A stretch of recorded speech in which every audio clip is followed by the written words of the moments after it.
اللهم إني أسألك علما نافعا.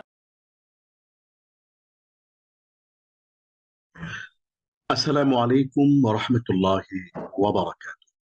إن الحمد لله والصلاة والسلام على رسول الله وعلى آله وصحبه ومن والاه، أما بعد.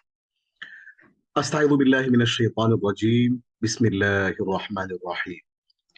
إن الصلاة تنهى عن الفحشاء والمنكر. وقال النبي صلى الله تعالى عليه وسلم: أول ما يحاسب به العبد يوم القيامة الصلاة، أو كما قال النبي صلى الله تعالى عليه وسلم। সমস্ত প্রশংসা মহান আল্লাহ রাব্বুল আলামিনের জন্য, যিনি আমাদেরকে ইলমান নাফিয়া প্ল্যাটফর্মে কোরআনের অর্থ বোঝার পরে অর্থ বুঝে সালাত পড়ার একটি চমৎকার কোর্সে অংশগ্রহণ করার তৌফিক দিয়েছেন। আমরা সকলে আল্লাহ রাব্বুল ইজ্জতের দরবারে শুকরিয়া আদায় করি, আলহামদুলিল্লাহ। আল্লাহ রাব্বুল আলামিন কোরআনে বলছে, নিশ্চয়ই সালাত অশ্লীলতা এবং অন্যায় কাজ থেকে মানুষকে বিরত রাখে। তাহলে আমরা কেন এমন সালাত করছি না যেই সালাত আমাদেরকে অন্যায় এবং অশ্লীল কাজ থেকে বিরত রাখবে? আমাদের এই যে প্রচেষ্টা, এই যে প্রয়াস, এটির মূল লক্ষ্যই হচ্ছে এমন সালাত আমরা যেন করতে পারি যেই সালাত আমাদেরকে অন্যায় এবং অশ্লীলতা থেকে আমাদেরকে দূরে রাখবে। এই লক্ষ্যে আমরা এই ক্লাসটি শুরু করেছি। অর্থ বুঝে সালাত পড়ার এই কোর্সে আপনাদের সবাইকে আমি স্বাগত জানাচ্ছি। রাসূলুল্লাহ সাল্লাল্লাহু আলাইহি ওয়াসাল্লাম হাদিসের মধ্যে ইরশাদ করেছেন, আউয়ালু মা ইউহাসাবু বিহিল আবদু ইয়াউমাল কিয়ামাতিস সালাহ, যে কিয়ামতের দিন সর্বপ্রথম বান্দার সালাতের হিসাব হবে। অন্য কিছুর আগে আপনাকে সালাতের কথা জিজ্ঞেস করা হবে যে তোমার সালাত গুলো হয়েছিল কিনা, সেগুলো নিয়ে তোমার কেমন হয়েছিল, পড়েছিলে কিনা ঠিকভাবে। এই ব্যাপারটাকে স্পষ্ট করার জন্য, ক্লিয়ার করার জন্য আল্লাহর এই প্রশ্ন, তার উত্তরটা যেন আমরা পারফেক্টলি দিতে পারি, এই পারফেক্ট অ্যান্সারটার জন্যই মূলত আমরা এই চমৎকার একটা উদ্যোগ, চমৎকার একটা ক্লাসের ব্যবস্থা আমরা এখানে আপনাদের জন্য রেখেছি। তাহলে আসুন আমরা শুরু করি আজকের লেসন 2, অর্থ বুঝে নামাজ পড়ি, মাইন্ডফুল সালাহ। যেই কোর্সটার নাম আমরা দিয়েছি মাইন্ডফুল সালাহ, অর্থ বুঝে নামাজ পড়ি, স্রষ্টার ধ্যানে জীবন গড়ি। 15 ঘন্টায় অর্থ তাদাব্বুর সহ নামাজ শিখি। আজকের এই লেসনে আমরা কি কি শিখবো? আজকের এই লেসনে আমরা শিখব সালাতের প্রস্তুতি গ্রহণ। সালাতের জন্য আমরা কিভাবে নিজেদেরকে প্রস্তুত করব। আমরা আজান, ফজরের আজানের বিশেষ বাক্য, আজানের দোয়া ও ইকামাত, এগুলো শব্দে শব্দে অর্থ সহ আরবি বাক্যে বাক্যে বুঝে বুঝে আমরা জানার এবং শেখার চেষ্টা করব ইনশাআল্লাহ। এরপর আমরা মসজিদে সালাত আদায়ের ফজিলত নিয়ে কথা বলবো, মসজিদে প্রবেশের দোয়া নিয়ে কথা বলবো, মসজিদ প্রবেশের দোয়া এবং মসজিদ হতে বের হওয়ার দোয়া নিয়ে কথা বলবো, তাহিয়াতুল অজুর ফজিলত নিয়ে কথা বলবো এবং অজুর দোয়া সমূহ, এই অজুর দোয়াগুলো আমরা শব্দে শব্দে অর্থ সহ শিখবো। এবং নামাজের যে নিয়ত, যে নিয়তটা নিয়ে অনেক কথা আছে, সেই নামাজের নিয়তটা আমরা কিভাবে করব সেটা নিয়ে কথা বলবো। এবং আজকের লেসনের একেবারে শেষের দিকে আমরা তাকবীরে তাহরিমা এবং সানা নিয়ে কথা বলবো। তাকবীরে তাহরিমা কি জিনিস এবং সানা, দুই রকমের সানা নিয়ে আমরা চমৎকার করে শব্দে শব্দে অর্থ সহ বুঝে বুঝে আজকের পর থেকে, আজকের আপনি পৃথিবীর যেই প্রান্তেই থাকুন না কেন, পরবর্তী যে সালাত, বাংলাদেশে আমরা যারা আছি, আমাদের ধরেন এখন মাগরিবের পর এশার সালাতটা, আমেরিকাতে যারা আছেন ধরেন কথার কথা তাদের এখন সকালবেলা, তাদের জোহরের সালাতটা আমরা আজকের এই লেসনের পর থেকে আমরা সানাটা কেউই আমরা না বুঝে পড়বো না। সেই লক্ষ্যে আমরা আজকের এই লেসনে সানাটা ধরে ধরে শব্দে শব্দে বুঝিয়ে বুঝিয়ে আমরা ইনশাআল্লাহ আপনাদের সামনে উপস্থাপন করার চেষ্টা করব। আল্লাহ তৌফিক দাতা, আল্লাহ তৌফিক দিন, আমিন। আমরা প্রথমে শুরু করছি সালাতের প্রস্তুতি গ্রহণ, এ বিষয়ে আমরা কথা বলবো।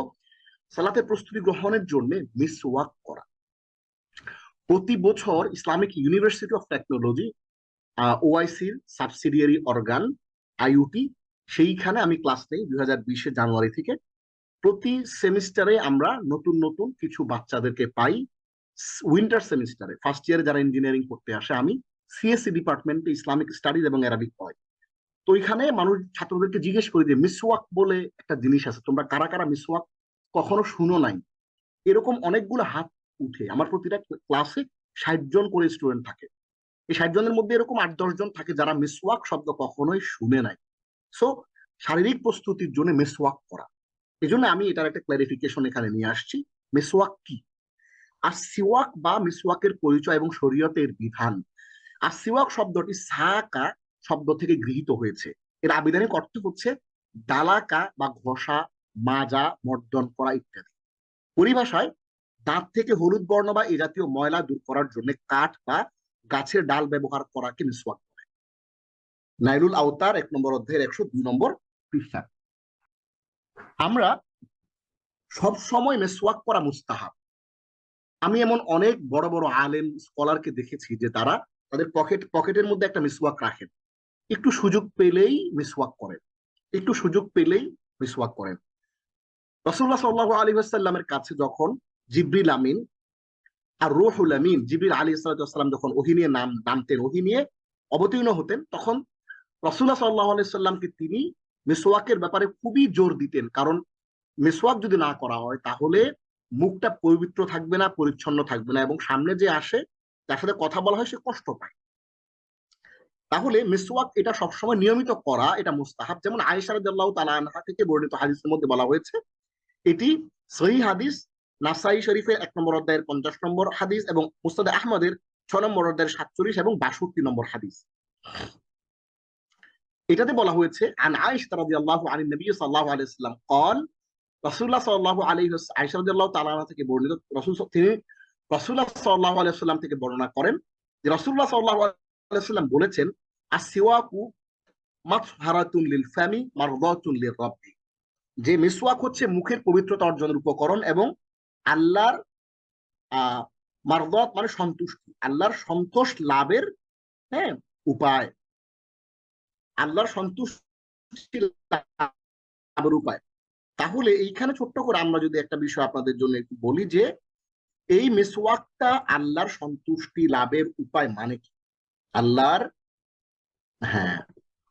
আল্লাহর সন্তুষ্টি লাভের উপায়। তাহলে দেখেন রাসূলুল্লাহ সাল্লাল্লাহু আলাইহি ওয়াসাল্লাম আমাদেরকে বলছেন যে মিসওয়াক করার জন্য, কারণ হচ্ছে মিসওয়াকটা হলো আল্লাহর সন্তুষ্টি লাভের উপায়।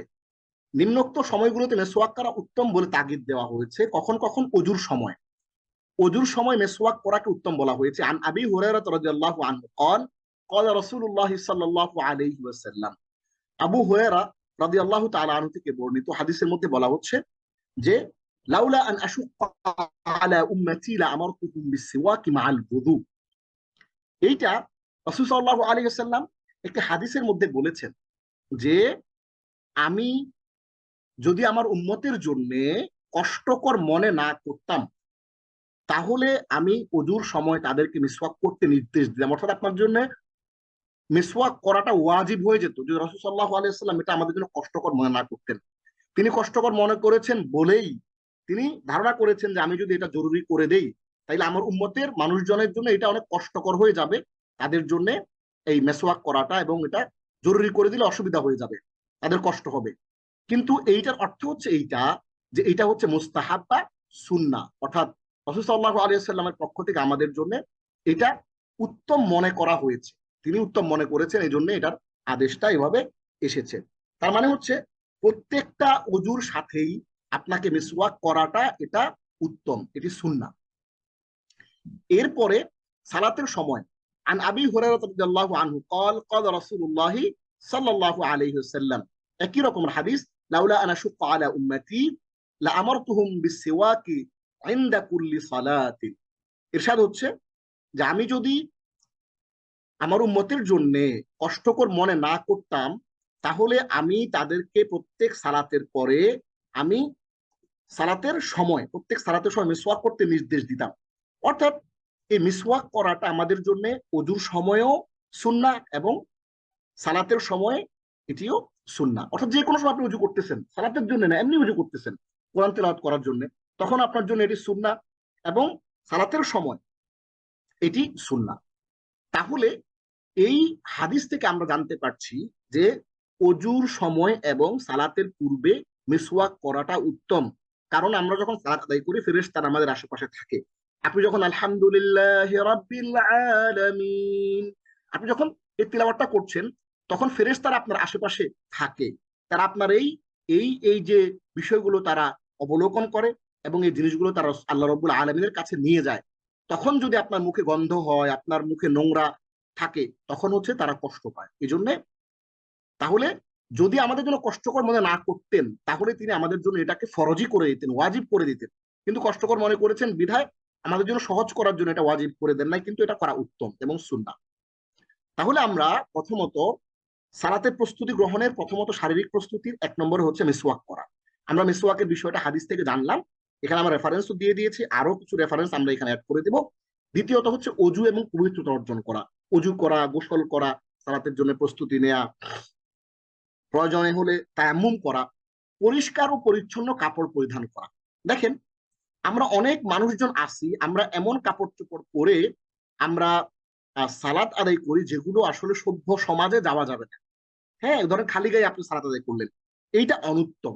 এই কারণে ভালো কাপড় পরে, কোরআনে আসছে ইয়া বানি আদম খুযু যিনাতাকুম ইনদা কুল্লি মসজিদ, যে তোমরা প্রত্যেকটা সালাতের সময়, মসজিদে যাওয়ার সময় তোমরা ভালো ভালো খুযু যিনাতাকুম, তোমরা সুন্দর সুন্দর জামা কাপড় পরে তোমরা মসজিদে যাও, সুন্দর সুন্দর জামা কাপড় পরে তোমরা সালাতে অংশগ্রহণ করো, এবং বাসায় যদি একা একাও পড়ো তাও একটা ভালো জামা পরে যেন পড়বা, এটা আমাদেরকে বলেছেন।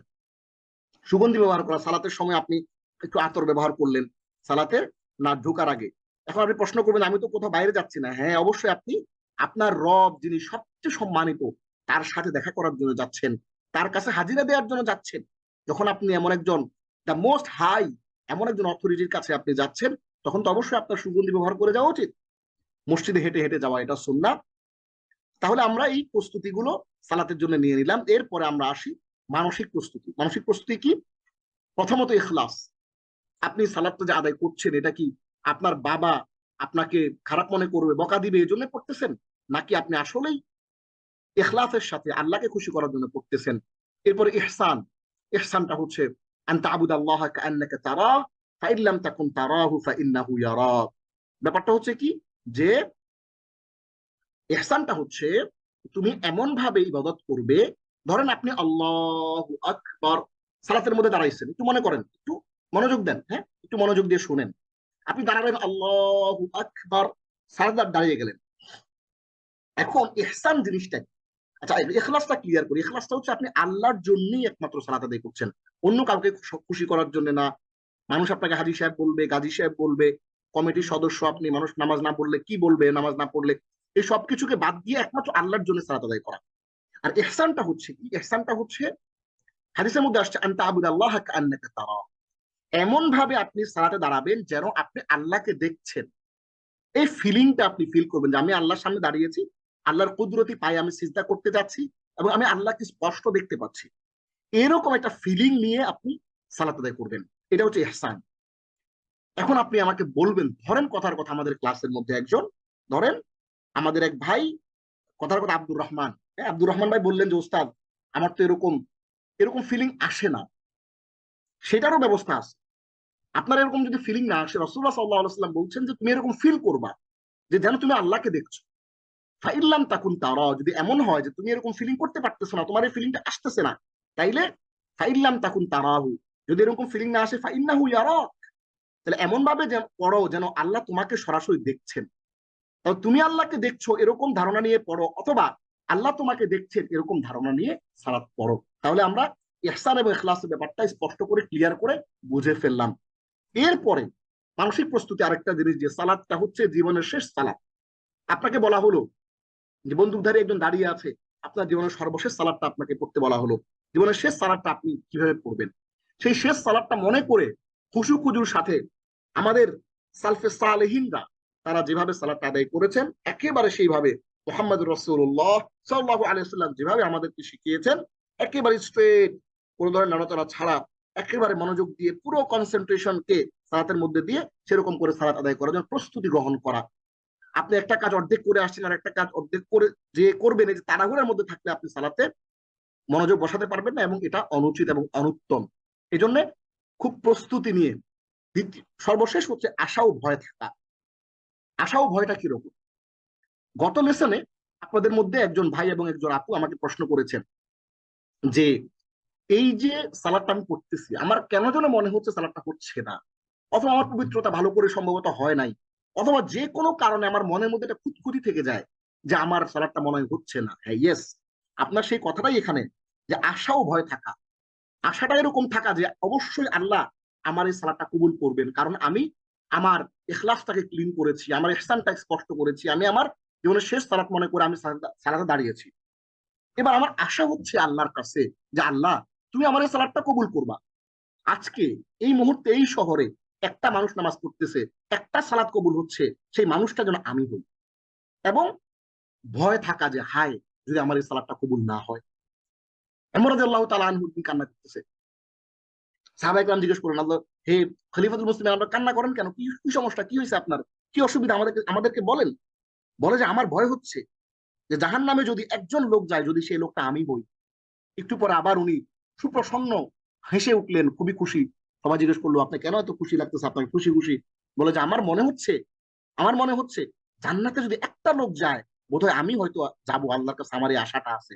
তখন তিনি বললেন যে আল ইমানু বাইনার রাজা ওয়াল খাউফ, ইমান হচ্ছে ভয় এবং আশা, এই দুইটার মাঝামাঝি।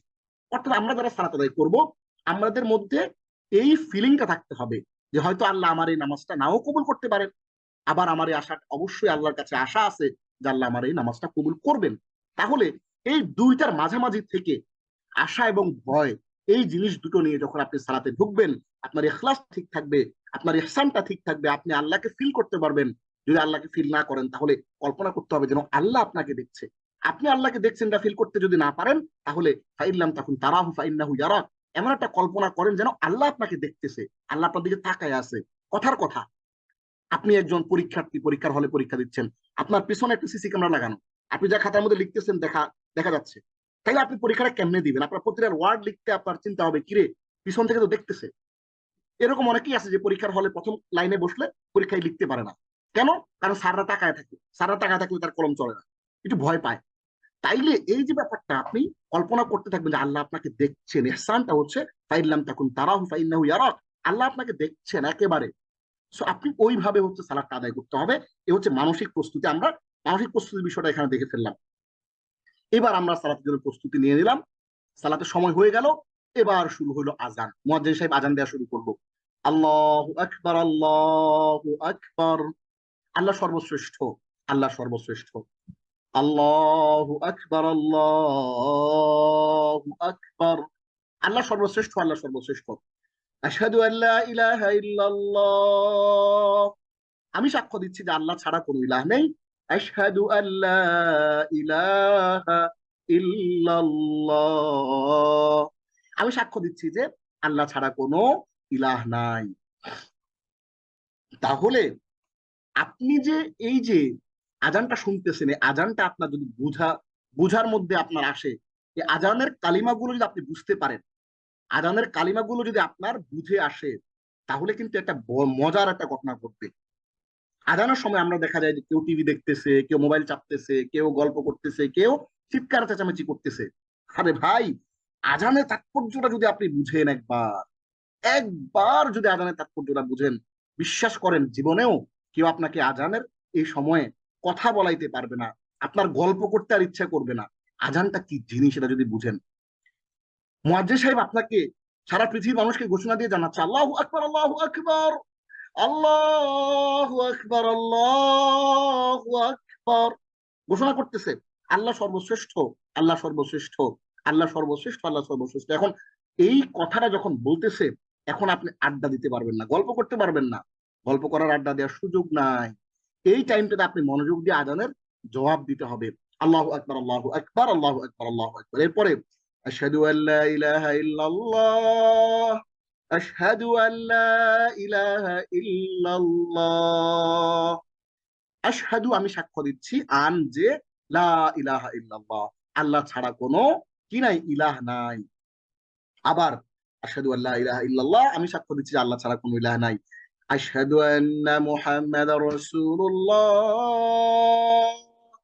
আশহাদু আন্না মুহাম্মাদার রাসূলুল্লাহ, আমি সাক্ষ্য দিচ্ছি যে মুহাম্মদ সাল্লাল্লাহু আলাইহি ওয়াসাল্লাম আল্লাহর রাসূল। এই আশহাদু আন্না মুহাম্মাদার রাসূলুল্লাহ পর্যন্ত মুয়াজ্জিন সাহেব যা যা বলবে আপনিও তাই তাই বলবেন, এটার কোনো চেঞ্জ নাই। শুধুমাত্র হাইয়া আলাস সালাহ, হাইয়া আলাস সালাহ, এইটা যখন মুয়াজ্জিন বলবে তখন একটু আপনার কিছু বলার আছে। সেটা কি? আপনি হাইয়া আলাস সালাহ অর্থ হচ্ছে নামাজের দিকে এসো। হাইয়া আলাস সালাহ, হাইয়া মানে এসো, হাইয়া আলাস সালাহ নামাজের দিকে এসো, হাইয়া আলাস সালাহ নামাজের দিকে এসো। যখন মুয়াজ্জিন এটা বলবে আপনিও বলবেন হাইয়া আলাস সালাহ, হাইয়া আলাস সালাহ। এরপরে আপনাকে একটা জিনিস পড়তে হবে। সেইটা কি? সেইটা হচ্ছে আপনি যে সালাতে যাবেন, শয়তান কিন্তু শয়তান কিন্তু আপনাকে সালাতে যাইতে দিবে না। এই দিবে যে না, এই জন্য আপনি বলবেন লা হাওলা ওয়ালা কুওয়াতা ইল্লা বিল্লাহিল আলিয়্যিল আযীম। তাহলে হাইয়া আলাস সালাহ, হাইয়া আলাস সালাহ যখন মুয়াজ্জিন সাহেব বলছে তখন আপনি বলবেন হাইয়া আলাস সালাহ, লা হাওলা ওয়ালা কুওয়াতা ইল্লা বিল্লাহিল আলিয়্যিল আযীম। শয়তানের কাছ থেকে আপনি পানা চাবেন এবং আল্লাহর সুপর্দ করবেন নিজেকে আল্লাহর কাছে। এরপর ইমাম মুয়াজ্জিন সাহেব বলবে হাইয়া আলাল ফালাহ, হাইয়া আলাল ফালাহ, এসো কল্যাণের দিকে, এসো কল্যাণের দিকে। যখন সেটা বলবে তখন আপনি একই কথা বলবেন হাইয়া আলাল ফালাহ, হাইয়া আলাল ফালাহ। এর সাথে সাথে আপনি বলবেন আবার লা হাওলা ওয়ালা কুওয়াতা ইল্লা বিল্লাহিল আলিয়্যিল আযীম। এরপর আর কোনো চেঞ্জ নাই। আল্লাহু আকবার, আল্লাহু আকবার, লা ইলাহা ইল্লাল্লাহ, আল্লাহু আকবার, আল্লাহু আকবার, আল্লাহ সর্বশ্রেষ্ঠ, আল্লাহ সর্বশ্রেষ্ঠ, আল্লাহ ছাড়া কোনো ইলাহ নাই। এটা যখন বলবে তখন আপনি এইটাই হুবহু রিপিট করবেন। তাহলে আজানের ব্যাপারটা আমরা একটু শব্দে শব্দে শিখে ফেললাম। আজানটা যখন ইমাম সাহেব মুয়াজ্জিন সাহেব যখন বলবে তখন আমরা এই সবুজ অংশ যেগুলো আছে, এই সবুজ অংশগুলোতে আমরা কি করব? এই সবুজ অংশগুলোতে আমরা হুবহু মুয়াজ্জিন সাহেব যা বলছে আমরা তাই বলবো। আর লাল অংশগুলোতে আমরা শুধুমাত্র এগুলো বলার পাশাপাশি আমরা প্রত্যেকটা শেষে লা হাওলা ওয়ালা কুওয়াতা ইল্লা বিল্লাহিল আলিয়্যিল আযীম। আচ্ছা, তাহলে আমরা পুরো বিষয়টাকে, আজানের পুরো ব্যাপারটাকে আমরা তাহলে জেনে ফেললাম এবং এই পুরো বিষয়টাকে আমরা আমরা ধারণ করলাম আমাদের হৃদয়ের মধ্যে। এবং এই আজান যখন হবে তখন আমরা কেউ আড্ডা গল্প কিছু করবো না। আমার পাশের যে সবচেয়ে ভালোভাবে যে মসজিদ থেকে আজানটা শোনা যায়, সবচেয়ে ভালোভাবে যেই আজানটা আপনি পুরোটা কমপ্লিট আজানটা শুনেন, হয়তো আপনি রান্না করতেছেন, আপনি ঘরের মধ্যে কিছু কাজ করতেছেন, আস্তে আস্তে বিড়ি বিড়ি বিড়ি করে এই আজানের জবাবটা দিবেন। যদি আজানের জবাব দিতে না পারেন অন্তত ওই সময়ে অন্য কোনো আলাপ থেকে আপনি বিরত থাকবেন, কারণ আপনার আল্লাহ শ্রেষ্ঠত্ব যখন ঘোষণা করা হচ্ছে তখন আপনাকে অবশ্যই এখানে মনোযোগ দিতে হবে। এবার আমরা একটু আসি ফজরের আজানে ব্যবহৃত বিশেষ বাক্য। ফজরের নামাজের আজানে হাইয়া আল ফালাহের পরে আসসালাতু খায়রুম মিনান নাওম, ঘুম হতে সালাত উত্তম, এই বিশেষ বাক্যটি দুইবার বলতে হবে। মুসনাদ আহমদ, আবু দাউদ, নাসাই এবং ইবনে মাজার হাদিসের মাধ্যমে সাব্যস্ত।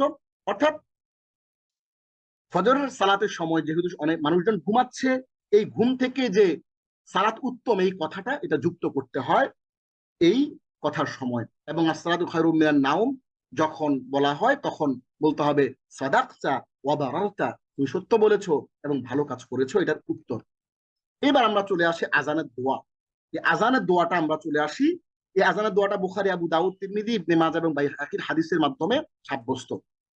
আল্লাহুম্মা রাব্ব হাযিহি আদ-দা'ওয়াতি আত-তাম্মা ওয়াস-সালাতিল কাইমা آت محمدا الوسيلة والفضيلة وابعثه مقاما محمودا الذي وعدته إنك لا تخلف الميعاد اللهم هي الله رب هذه الدعوة التامة والصلاة القائمة, এই পরিপূর্ণ আহ্বান ও প্রতিষ্ঠিত নামাজের তুমি প্রভু। আতি মুহাম্মাদানিল ওয়াসিলাতা ওয়াল ফাদিলা, তুমি মুহাম্মদ সাল্লাল্লাহু আলাইহি ওয়াসাল্লামকে দান করো ওয়াসিলা এবং ফজিলাত। ওয়াসিলা মানে হচ্ছে আমরা তার মাধ্যমে আল্লাহর কাছে কি করব? ওয়াসিলা আমরা কোনো বাবা পীর সাহেব কাউকে ওয়াসিলা হিসেবে গ্রহণ করব না। আমাদের একমাত্র সরাসরি মুহাম্মদুর রাসূলুল্লাহ সাল্লাল্লাহু আলাইহি ওয়াসাল্লামের ওয়াসিলাতে আমরা আল্লাহর কাছে ক্ষমা চাবো, এবং আমরা সরাসরি আল্লাহর কাছে ক্ষমা চাইতে পারি। এই দুনিয়ার কোনো বাবা, কোনো পীর, কোনো শায়েখ, কোনো কারো সহযোগিতা ছাড়াই আমরা সরাসরি আল্লাহর কাছে পৌঁছা আমাদের জন্য সম্ভব। তাহলে তুমি মুহাম্মদ সাল্লাল্লাহু আলাইহি ওয়াসাল্লামকে দান করো ওয়াসিলা এবং ফজিলত, ওয়াবআথহু মাকামান, এবং তাকে সেই মাকামান মাহমুদানিল্লাযী ওয়া'আদতা, এবং তাকে তুমি সেই প্রশংসিত স্থানে অধিষ্ঠিত করো, প্রেরণ করো, আল্লাযী ওয়া'আদতা, যার অঙ্গীকার তুমি করেছো। আল্লাহ কোরআনে বলেছেন ওয়ারাফা'না লাকা যিকরা, যে আমি তোমার স্মরণকে সমুন্নত করেছি। পৃথিবীর শুরু থেকে একেবারে তোমার যেই কোরআনকে আমি পাঠিয়েছি, তোমাকে নবী হিসেবে পাঠিয়েছি, এখান থেকে শুরু করে একেবারে কিয়ামত পর্যন্ত আনেওয়ালা প্রত্যেকটা মানুষের, প্রত্যেকটা ব্যক্তির কাছে তোমার স্মরণটা পৌঁছে যাবে, এবং সবাই তোমাকে স্মরণ করবে ভালোভাবে। এই যে প্রতিষ্ঠিত একটা স্থান, প্রশংসিত স্থান, যেটার কথা আল্লাহ কোরআনের মধ্যে ওয়াদা করেছেন, সেই অবস্থানে যেন মুহাম্মদ রাসূলুল্লাহ সাল্লাল্লাহু আলাইহি ওয়াসাল্লামকে তুলে দেওয়া হয়, সেখানে তাকে যেন পৌঁছে দেওয়া হয়, সেটার জন্য আমরা দোয়া করছি। এবং ইন্নাকা লা তুখলিফুল মিআদ, হে আল্লাহ তুমি নিশ্চয়ই তুমি অঙ্গীকারের ব্যতিক্রম করো না। হ্যাঁ, এইখানে আমাদের দেশে কিছু শব্দ অতিরিক্ত যুক্ত করা হয়। কি যুক্ত করা হয়? আতি মুহাম্মাদের ওয়াসিলাতা ওয়াল ফাদিলা। এইখানে একটা কথা বলা হয় ওয়াদ-দারাজাতার রফিআ। এই ওয়াদ-দারাজাতার রফিআ জিনিসটা হাদিসের মধ্যে নাই। ওয়াদ-দারাজাতার রফিআ মানে হচ্ছে তাকে সুউচ্চ, হ্যাঁ, মর্যাদা, দারাজা, দরজা দিয়ে দাও, সুউচ্চ অবস্থান দিয়ে দাও। ওই কথাটা আমরা এখানে বলবো না, এই জন্য এটা হাদিসের মধ্যে নাই, এটা আমরা অ্যাভয়েড করব। যেখানে যেভাবে আছে আমরা এইভাবে বলবো। তাহলে আমরা শব্দে শব্দে জিনিসগুলো, অর্থগুলো জেনে গেলাম। আল্লাহুম্মা, হে আল্লাহ, রাব্বা হাযিহি দাওয়াতি তাম্মা ওয়াস সালাতিল কাইমা, এই পরিপূর্ণ আহ্বান ও প্রতিষ্ঠিত নামাজের তুমি প্রভু। আতি মুহাম্মাদানিল ওয়াসিলাতা ওয়াল ফাদিলা, মুহাম্মদ সাল্লাল্লাহু আলাইহি ওয়াসাল্লামকে দান করো ওয়াসিলা ও ফজিলত। ওয়াবআথহু মাকামান মাহমুদানিল্লাযী ওয়া'আদতা, এবং তাকে সেই প্রশংসিত স্থানে প্রেরণ করো যার অঙ্গীকার তুমি করেছো। কেন? ইন্নাকা লা তুখলিফুল মিআদ, নিশ্চয়ই তুমি অঙ্গীকারের ব্যতিক্রম কোনো কিছু তুমি করো না। এটা তোমার একটা মাহাত্ম্য। তাহলে আমরা এই আজান শিখে ফেললাম, আজানের দোয়া জানলাম। এবার আমরা ইকামতটা দেখি। ইকামতটা একেবারেই সেম, আল্লাহু আকবার আল্লাহু আকবার, শুধুমাত্র মাঝখানে এই অংশটা একটু অতিরিক্ত। কদ কামাতিস সালাতু কদ কামাতিস সালাহ, বাকিটা মোটামুটি আজানের মতোই, শুধুমাত্র এই একটা অংশ অতিরিক্ত বলা হয়। সেটা কি? সেটা হচ্ছে মাত্রই সালাত দাঁড়িয়েছে। কদ মানে হচ্ছে মাত্রই, বা অবশ্যই কামাতিস সালাত, সালাত দাঁড়িয়ে গিয়েছে।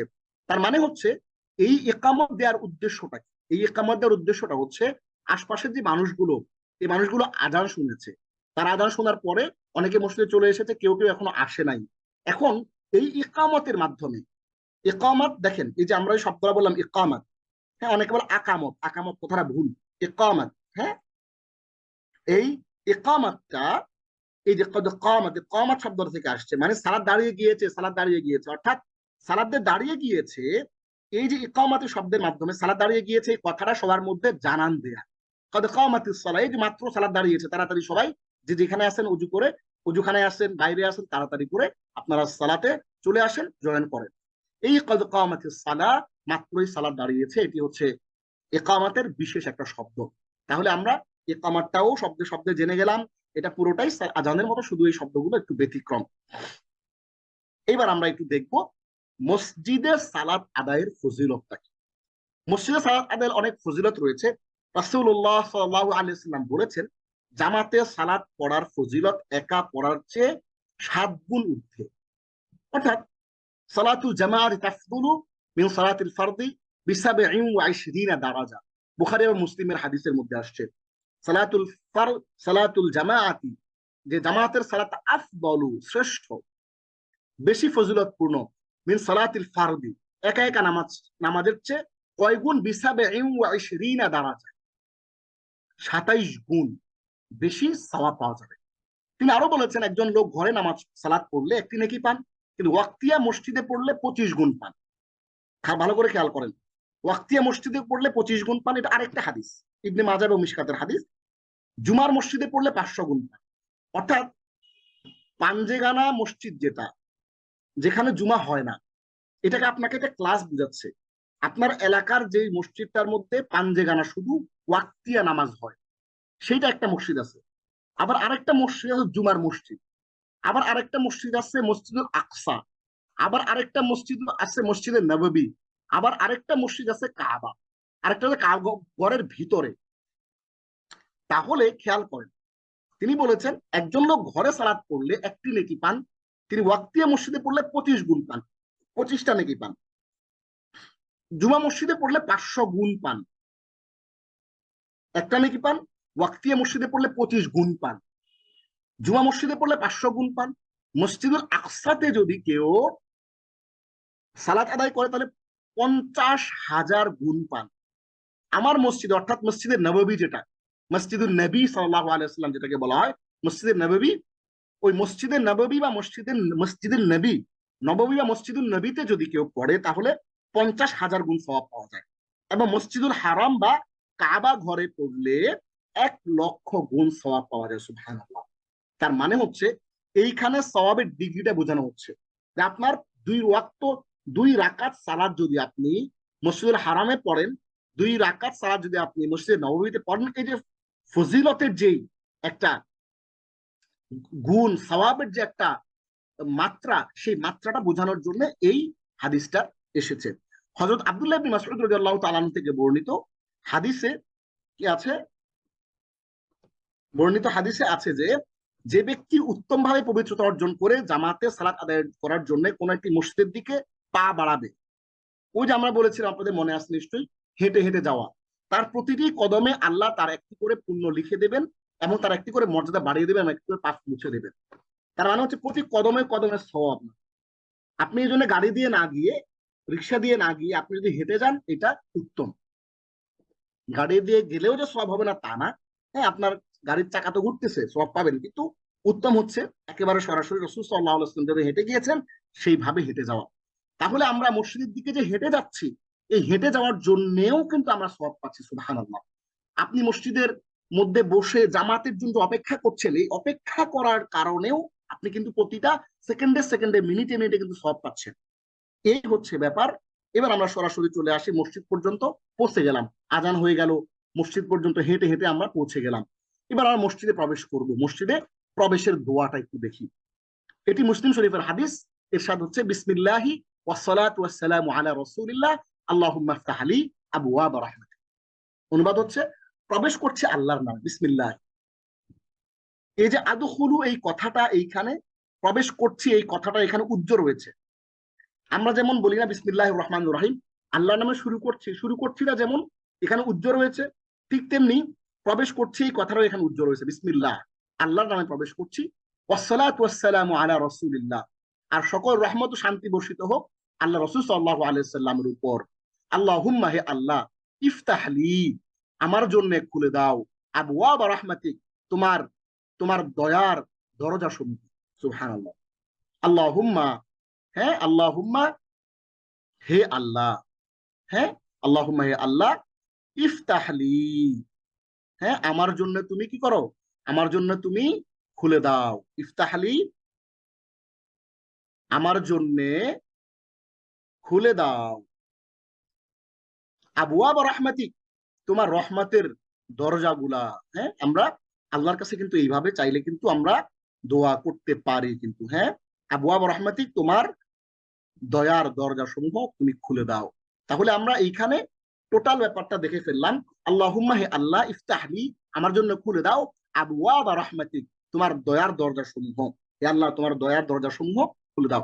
এখন আমাকে একটু বলেন তো দেখি, আপনি মসজিদে গিয়ে যদি আপনি পাটা রাখলেন, রেখে যদি বলেন আল্লাহুম্মা বিসমিল্লাহি ওয়াসসালাতু ওয়াসসালামু আলা রাসূলিল্লাহ আল্লাহুম্মা ইফতাহলি আবওয়াব রাহমাতিক, আমরা ম্যাক্সিমাম জায়গাতে আল্লাহুম্মা ইফতাহলি আবওয়াব রাহমাতিক এইটা দেখতে পাই, কিন্তু এই অংশটা আমরা অনেকেই পড়ি না। কিন্তু এইটা পড়ার একটা তাৎপর্য আছে। কারণ হচ্ছে, আপনি যে সালাতে যাচ্ছেন, সালাতের যে ডিসক্রিপশনটা কে দিয়েছিল? মুহাম্মদ রাসূলুল্লাহ সাল্লাল্লাহু আলাইহি ওয়াসাল্লাম দিয়েছেন। হ্যাঁ, এটা যুক্তি, এটা যুক্তি। সুন্নাহ হচ্ছে পুরোটাই পড়া। কিন্তু আমি একটা যুক্তি দিয়ে বলতেছি আপনাকে, পুরোটা কেন পড়তে হবে? কারণ হচ্ছে আপনি যে সালাতের দুই সিজদা করেন, আপনি কোন রুকু কখন করবেন, কোন সিজদা কখন করবেন, আপনি কখন দোয়া করবেন, কখন কয় রাকাত করবেন, এগুলো কিন্তু ডিটেইল আল্লাহ কোরআনে বলে দেন নাই। কিছু কিছু জিনিস কিন্তু রাসূলুল্লাহ সাল্লাল্লাহু আলাইহি ওয়াসাল্লাম হাদিসের মাধ্যমে ক্লিয়ার করেছেন।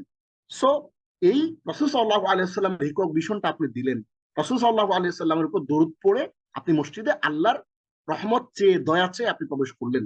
এই দোয়াটা যে কতটা ওজন, কতটা ভারী, যদি আপনি এটা উপলব্ধি করেন মসজিদে প্রবেশের সময়, যে আপনি আল্লাহর নামে ঢুকতেছেন মসজিদে এবং আল্লাহ রসুলের জন্য দোয়া করতেছেন। এবং মজার বিষয় হচ্ছে, যেই মুহূর্তে আপনি মসজিদে প্রবেশ করে এই দোয়াটা করতেছেন, ঠিক ওই মুহূর্তে আপনার উপর আল্লাহ 10টা রহমত নাজিল করেছে। সুবহানাল্লাহ। হাদিসের মধ্যে আসছে, মান সাল্লা আলাইহি মাররাতান সাল্লাল্লাহু তাআলা আলাইহি 10 মাররাত। যে ব্যক্তি আমার উপর একটা দরুদ পড়লো, আল্লাহ তার উপর সাথে সাথে ওই মুহূর্তের মধ্যে 10টা রহমত নাজিল করেন। সুবহানাল্লাহ। তার মানে হচ্ছে, আপনি যখন মসজিদে প্রবেশ করতেছেন, তখন আপনি এই দোয়াটা পড়ে প্রবেশ করবেন। মহিলাদের মধ্যে যারা মসজিদে জুমার সালাত আদায় করেন, মসজিদে যাওয়ার সুযোগ হয়, এই দোয়াটা পড়ে আপনি মসজিদে যখন ঢুকবেন, উপলব্ধি করবেন যে আপনি যখন ঢুকতেছেন, ঠিক ওই মুহূর্তে আপনার মাথা বরাবর আল্লাহর আসমান থেকে আল্লাহ 10টা রহমত নাজিল করতেছে। সুবহানাল্লাহ। এবং এইটার অনেক তাৎপর্যপূর্ণ একটা দোয়া। এবার আমরা মসজিদে সালাত শেষ করলাম, মসজিদ থেকে আমরা বের হচ্ছি, মসজিদ থেকে বের হওয়ার দোয়া, এটিও মুসলিমের হাদিস। বিসমিল্লাহি ওয়াসসালাতু ওয়াসসালামু আলা রাসূলিল্লাহ। দেখেন, একই জিনিস, বিসমিল্লাহি ওয়াসসালাতু ওয়াসসালামু আলা রাসূলিল্লাহ। সাহাবায়ে কেরামকে রাসূলুল্লাহ সাল্লাল্লাহু আলাইহি ওয়াসাল্লাম এটি শিখিয়েছেন এবং তিনি এটি পড়তেন। সাহাবায়ে কেরামও তার দেখা দেখি এটি তারা প্র্যাকটিস করতেন। বিসমিল্লাহি ওয়াসসালাতু ওয়াসসালামু আলা রাসূলিল্লাহ, এটা ঠিকঠাক আছে, আগের মতোই, শুধু এই অংশটা চেঞ্জ হয়েছে। আল্লাহুম্মা, হে আল্লাহ। খেয়াল করেন, আল্লাহুম্মা, হে আল্লাহ। ইন্নি, নিশ্চয় আমি, আস আলুকা, আমি চাই। আল্লাহুম্মা ইন্নি আস আলুকা, ইন্নি আস আলুকা, নিশ্চয় আমি তোমার নিকট, হ্যাঁ আমি নিশ্চয় আমি তোমার নিকট কি করি, ইন্নি আস আলুকা, নিশ্চয় আমি তোমার নিকট প্রার্থনা করছি বা চাইছি। আমি তোমার নিকট চাচ্ছি, কি চাচ্ছি? মিন ফাদলি, আমি তোমার নিকট তোমার ফজল এবং করম চাচ্ছি। তোমার কি চাইতেছি আমি? তোমার ফাদলি, তোমার অনুগ্রহ আমি তোমার কাছে চাইতেছি। তাহলে আল্লাহুম্মা, হে আল্লাহ, ইন্নি আসআলুকা, নিশ্চয় আমি তোমার নিকট প্রার্থনা করছি, চাচ্ছি, মিন ফাদলিক, তোমার অনুগ্রহ। তাহলে আপনি প্রথমে বললেন, ঢোকার সময় বললেন, হে আল্লাহ, তোমার রহমতের দয়ার দরজা সমূহ আমার জন্য খুলে দাও। আল্লাহ আপনার জন্য তার দয়ার দরজা সমূহ খুলে দিল। মসজিদে গিয়ে সালাত আদায় করলেন। এইবার আপনি বের হওয়ার সময় বলতেছেন, হে আল্লাহ, এখন তো ঘরে রওনা করতেছি, অফিসে যাচ্ছি, আমার বাসার দিকে রওনা করতেছি, কর্মক্ষেত্রে যাচ্ছি, ব্যবসা বাণিজ্যে যেখানে করি সেই ব্যবসা বাণিজ্যের জায়গাতে যাচ্ছি।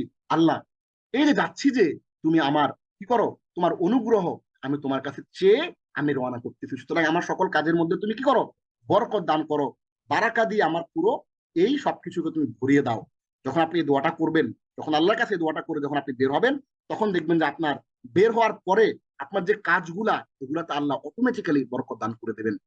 এইবার আমরা একটা জিনিস একটু আলাপ করি আপনাদের সাথে, সেটা হচ্ছে তাহিয়াতুল ওযু বলে একটা সালাত আছে। তাহিয়াতুল ওযু জিনিসটা কি? দেখুন, তাহিয়াতুল ওযুর ফজিলত সম্পর্কে রাসূল সাল্লাল্লাহু আলাইহি ওয়াসাল্লাম ইরশাদ করেন, যে মুসলমান সুন্দর রূপে ওযু করে তারপর দাঁড়িয়ে দেহ ও মনকে পুরোপুরি তার প্রতি নিবদ্ধ রেখে 2 রাকাত সালাত আদায় করে, তার জন্য জান্নাত ওয়াজিব হয়ে যায়। সুবহানাল্লাহ। তার জন্য কি হয়? জান্নাতটা ওয়াজিব হয়ে যায়। সহিহ মুসলিম 234 নম্বর হাদিস, আবু দাউদের 304 নম্বর হাদিসে। এই সহিহ হাদিসের মাধ্যমে আমরা জানতে পারছি কি, যে তাহিয়াতুল ওযু, আপনি নামটা শুনেই বুঝতে পারতেছেন, তাহিয়াতুল ওযু নামটা শুনে বুঝতে পারতেছেন, কি বুঝতে পারতেছেন নামটা শুনে? দেখেন, ব্যাপারটা বুঝেন। ওযু শব্দের অর্থ হচ্ছে, আমরা জানি ওযু মানে অজু, আর তাহিয়াত শব্দের অর্থ হচ্ছে অভিবাদন জানানো। মানে হচ্ছে আপনি যে অজুটা করলেন, এই অজুটাকে অভিবাদন জানালেন। ধরেন, কথার কথা, আপনি আপনার ঘরের সকালবেলা নাস্তা বানালেন, একজন মহিলা ঘরের মধ্যে নাস্তা বানালেন, নাস্তা বানানোর পরে এখন একটু ফ্রি হয়েছেন। ফ্রি হওয়ার পরে উনি ওয়াশরুমে গিয়ে, হ্যাঁ, জরুরত ছেড়ে তিনি অজু করলেন। অজু করার পরে এখন তার হাতে খুব বেশি কাজ নাই, তিনি কি করবেন? তাহিয়াতুল ওযু 2 রাকাত সালাত আদায় করবেন। কি? ওই যে অজুটা যে করছেন না, এই অজুটা সদ্ব্যবহার করা। একেবারে সহজ বাংলায় বললে, তাহিয়াতুল ওযু মানে হচ্ছে ওই অজুটাকে সম্মান জানানো, ওই অজুটাকে কংগ্রাচুলেট করা, ওই অজুটাকে অভিবাদন জানানো। এখন আপনি ধরেন, আমি এখন অজুর উপর আছি, আমি সালাত আদায় করি না, এমনি আমি ওয়াশরুমে গেলে ওয়াশরুম থেকে বের হওয়ার সময় আমি অজু করে বের হই। কারণ একজন মোমেন সবসময় কিন্তু সে অজুর উপর থাকবে। একজন মোমেন কেন নাপাক থাকবে? একজন মোমেন সবসময় চেষ্টা করবে পবিত্র পরিষ্কার পরিচ্ছন্ন থাকতে, যেন এখন এই মুহূর্তে যদি আল্লাহ না করুক স্ট্রোক করে আমার ইন্তেকাল হয়, তাইলে আমি যেন অজু অবস্থায় যেন ইন্তেকাল হয় আমার। এটার অনেক বড় ফজিলত রয়েছে। এই জন্য রাসূলুল্লাহ সাল্লাল্লাহু আলাইহি সাল্লাম নিজে এবং সাহাবায়ে কেরামকে তিনি বলতেন যে ওযু তোমরা করে অজু অবস্থায় থাকার জন্য উৎসাহিত করতেন। তাহলে আমরা অজু করার পরপরই 2 রাকাত সালাত আদায় করব, সেটা সম্পর্কে বলা হচ্ছে যে এই মুসলমান সুন্দর করে অজু করবে, তাড়াহুড়া না, অজু করার সুন্দর করে অজুর সুন্নত গুলো পালন করতে হবে। আমরা যখন ফরজে আইন insights essential building blocks of Islam নামে আমরা একটা কোর্স করেছিলাম, সেখানে আমরা যারা এখানে ওই কোর্সটা করেছেন আলহামদুলিল্লাহ, যারা করেননি তারা ইলমা নাফিয়ার যেই ইউটিউব চ্যানেল আছে সেই ইউটিউব চ্যানেলে ওই ভিডিওগুলো দেওয়া আছে, প্লে লিস্টে একটু দিয়ে দিন জাহিদ ভাই। আমরা যারা দেখি নাই, ওইখানে অজুর পুরো সুন্নতটা চমৎকার করে বর্ণনা করা আছে, সুন্দর করে অজুর সুন্নত গুলো পালন করে ও ফরজ গুলো পালন করে সুন্দর করে আপনি অজু করলেন। অজু করার পরে আপনার দেহ এবং মনকে পুরোপুরি আল্লাহর প্রতি নিবদ্ধ করে আপনি 2 রাকাত সালাত আদায় করলেন, করে আপনি কিছু একটা দোয়া করলেন যে আল্লাহ আজকে দিনটা যেন ভালো যায়, অথবা আপনি যে কোনো একটা দোয়া করলেন এমনি। তাহলে কি হবে? তাহলে এই অজু, তাহিয়াতুল অজু করার কারণে আপনার জন্য জান্নাতটা ওয়াজিব হয়ে যাবে। সুবহানাল্লাহ। এবার আমরা শুরু করি অজু। তাইলে আমরা অজুর দোয়া, আমরা অজুর সালাদটা আগে আদায় করে ফেললাম, এটা মসজিদে ঢোকার কথা যেহেতু বলে ফেলেছিলাম এই জন্য একটু আগে আগে নিয়ে আসছি। এবার আমরা অজুটা শুরু করি। অজুর দোয়া, অজুর দোয়া সমূহ দেখি আমরা। অজুর শুরুতে বিসমিল্লাহ তথা আল্লাহর নামে শুরু করছি বলে শুরু করা সুন্নত। তিরমিজির 25 নম্বর হাদিসের মধ্যে আসছে, রাসূলুল্লাহ সাল্লাল্লাহু আলাইহি ওয়াসাল্লাম বলেছেন, তোমরা যখন অজু করবা তখন তোমরা বিসমিল্লাহ বলে অজুটা শুরু করবা, অন্য কিছু না। আমরা যারা এখানে আছি আজকের ক্লাসে টোটাল 250 পর্যন্ত ছিল, 50-55 পর্যন্ত দেখেছিলাম, 231 জন এখন আমরা আছি এই ক্লাসে। আমাদের মধ্যে এমন অনেকেই আছে আমরা ছোটবেলায় একটা দোয়া মুখস্থ করেছিলাম। কি দোয়া মুখস্থ করেছিলাম? বিসমিল্লাহিল আলিয়্যিল আযীম ওয়ালহামদুলিল্লাহি ওয়ালা দীনিল ইসলাম, আল ইসলামু হাক্কুন ওয়াল কুফরু বাতিলুন ওয়াল ইসলামু নূরুন ওয়াল কুফরু যুলমাতুন। লম্বা একটা দোয়া মুখস্থ করেছিলাম। এবং এই দোয়াটা দেখবেন যে মসজিদে, আমরা ঢাকাতে দেখি অনেক মসজিদে ওযুখানায় বড় করে তারা লিখে এটা টানায় রাখে। আসলে এই হাদিসটা আমরা কোথাও, হাদিস এই এই দোয়াটা আমরা কোথাও পাই নাই, হাদিসে কোথাও আমাদের চোখে পড়ে নাই। বরঞ্চ রাসূল সাল্লাল্লাহু আলাইহি ওয়াসাল্লাম এই ধরনের জিনিসগুলোকে বিদআত বলেছেন, যেগুলো যেগুলো নতুন বানানো দোয়া। হ্যাঁ, এই জন্য আমরা অজু শুরু করব যেই দোয়াটা দিয়ে, এটা তিরমিজির 25 নম্বর হাদিসের মধ্যে রয়েছে, সেই দোয়াটা হচ্ছে বিসমিল্লাহ, আল্লাহর নাম শুরু করে, বিসমিল্লাহ বলে আল্লাহর নামে শুরু করছে, বিসমিল্লাহ বলে আপনি অজুটা শুরু করবেন, অন্য কোনো দোয়া পড়ার কোনো প্রয়োজনীয়তা নাই। তাহলে বিসমিল্লাহ অর্থ কি একটু দেখি আমরা। বি মানে হচ্ছে শহীদ, ইসম মানে নামের। তাহলে বিসমি, বিসমি মানে হচ্ছে নামের শহীদ আল্লাহ, আল্লাহর। তাহলে আল্লাহর নামের সহিত শুরু করছি, মানে আল্লাহর নামে আমি শুরু করছি। আল্লাহ এটা কি? আমাদের সৃষ্টিকর্তার নাম হচ্ছে আল্লাহ। অন্যান্য নামগুলি এগুলো আল্লাহর গুণবাচক নাম, যেমন রহিম, রহমান, রব, হ্যাঁ, আজিম, এরপরে হচ্ছে বাসিত, দুল জালালি ওয়াল ইকরাম, আরো আরো যে 99টা নাম আছে ওইগুলো হচ্ছে আল্লাহর গুণবাচক নাম। বাকি আল্লাহর জাতি নাম হচ্ছে আল্লাহ, আর আল্লাহ সিফাতি বা গুণবাচক নাম হচ্ছে বাকি আল্লাহর ওই 99টা নাম। এইবার আমরা বিসমিল্লাহ বলে অজু শুরু করলাম। অজু আমরা সুন্নাহগুলো পালন করে ধীরস্থির ভাবে, হ্যাঁ, কিভাবে? এই যে বলতেছে, হ্যাঁ, এই যে সুন্দর রূপে অজু করতে হবে, ধীরস্থির ভাবে আমরা অজুটা করলাম। অজু করার পরে তিরমিজির 55 নম্বর হাদিসের মধ্যে বলা হচ্ছে, যেই ব্যক্তি এই দোয়াটা করবে, হ্যাঁ, এই দোয়াটা যে করবে আল্লাহ তার জন্য জান্নাতের দরজাগুলো খুলে দিবেন। সুবহানাল্লাহ। অর্থাৎ অজু করলেন, অজু করার পরে আপনাকে করতে হবে আশহাদু আল্লা ইলাহা ইল্লাল্লাহ।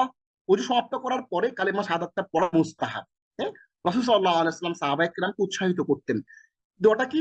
আশহাদু, আমি সাক্ষ্য দিচ্ছি, আন, যে, লা ইলাহা ইল্লাল্লাহ, আল্লাহ ব্যতীত কোনো ইলাহ নাই, ওয়াহদাহু লা শারীকা লাহু, একত্ব তারই, তার কোনো অংশীদার নেই, ও আশহাদু, এবং আমি আরো সাক্ষ্য দিচ্ছি, আন্না, যে, মুহাম্মাদান, আমি আরো সাক্ষ্য দিচ্ছি যে মুহাম্মদ সাল্লাল্লাহু আলাইহি ওয়াসাল্লাম, আবদুহু, তার বান্দা, ওয়া রাসূলুহু, তার রাসূল। তাহলে আশহাদু আল্লা ইলাহা ইল্লাল্লাহ ওয়াহদাহু লা শারীকা লাহু ওয়া আশহাদু আন্না মুহাম্মাদান আবদুহু ওয়া রাসূলুহু। আমি সাক্ষ্য দিচ্ছি যে আল্লাহ ব্যতীত কোনো ইলাহ নেই, একত্ব তারই, তার কোনো অংশীদার নেই, এবং আমি সাক্ষ্য দিচ্ছি যে মুহাম্মদ তার বান্দা ও রাসূল। তাহলে আমরা এইখানে শব্দে শব্দে জিনিসটা দেখে ফেললাম। এইবার আমরা এটাকে ব্রেক ডাউন করব।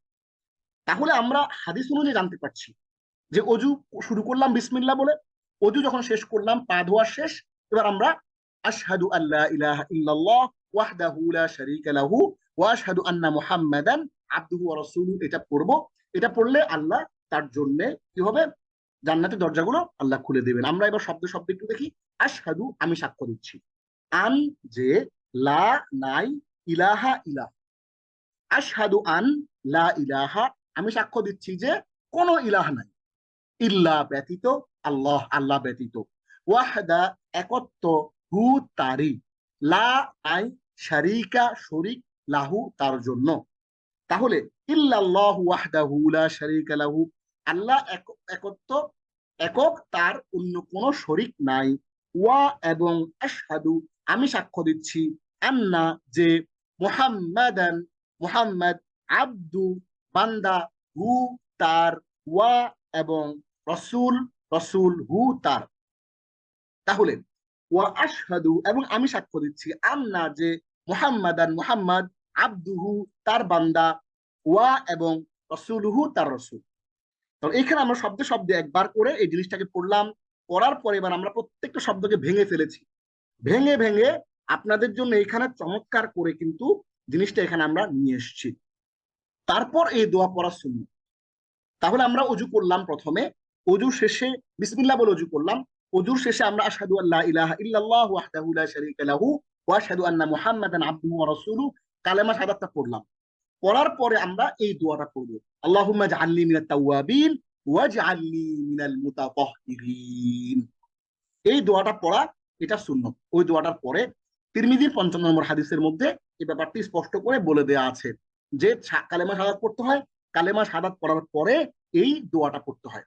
এখন এই ব্যাপারটা একটা চমৎকার বিষয়ের অবতারণা করে।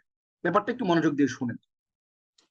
ধরেন এখানে আমরা যদি একটা ১০ জন লোকের সারি করি, সিরিয়ালে ১০ জন লোককে দাঁড় করাই, এর মধ্যে কিছু লোক আছে এরা একটু পরিষ্কার পরিচ্ছন্ন থাকে, সবসময় অজুর উপর থাকার চেষ্টা করে, নাপাক হলে যত দ্রুত সম্ভব তার মাথার মধ্যে কাজ করে যত দ্রুত সম্ভব আমি পবিত্র হয়ে নেই, স্ত্রী সহবাস হলে যত দ্রুত সম্ভব আমি নিজে থেকে পবিত্র করে নেই, পবিত্র করে তারপরে আমি ঘুমাই।